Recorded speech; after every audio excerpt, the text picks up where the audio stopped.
ማናለሽ እውቀት ካለው አንድ ሰው እንደዚህ ሂጃብ ለብሶ ቢያስተምርስ ሶሻል ሚዲያ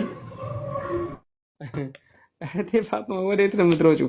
አይሻ ልካው እንደሚማሩት ቂያስ ይወሰድ እኮ በሚገባ ነው። አማል አላስተማረችም።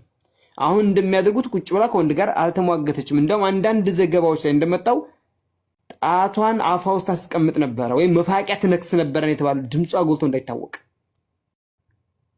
ድምጿ ኮለል ብሎ እንዳይወጣ የሷ ንጹህ ድምጽ ውጥት ብሎ አዛ እንዳያደርግ ቀማ ነው ሳይነቱ ከተረጋገጠ ቀውሎች አሉ እንደዛ የሚል ድምጿ ኮለል ብሎ ወጥቶ ሰው እንኳን አዛ እንዳይደረግ ጣቷን አፋ ውስጥ ታስቀምጥ ነበር። ይሄ ደግሞ ብዙ አታወራም ማለት ነው የሚያመላክተው ነገር ሰው ያኔ አፉ ውስጥ ጣቱን አፋ ውስጥ አስቀምጦ ምን ያክል ነው የሚቆየው?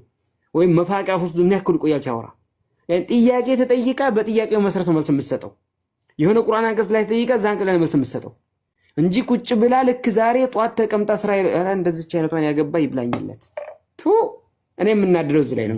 እኛ የሚደባደቡ እኮ ነው የሚመስለው ሲያወሩ ራሱ ነገ ወላሂ የሚያሳዝነው ነገር እንዴት አድርጋ የልጅነት ትሆን ትችላለች? ሐቀን ማለት ነው እንዴት የልጅነት ትሆናለች? ያኔ ክርክር ላይ የምትውል ሚስት ብዬ አስባለሁ። ሴቶቻቸው ሐጅ አንድ ጊዜ ብቻ ነው ሐጅ ያስደረጓቸው። ሐጀተል ወዳዕን ከጨረሱ በኋላ ያኔ ከዛም በኋላ ዘመንን ምንድነው ያሉት? የሆነ የቤት መቀመጫ ዘመን ነው።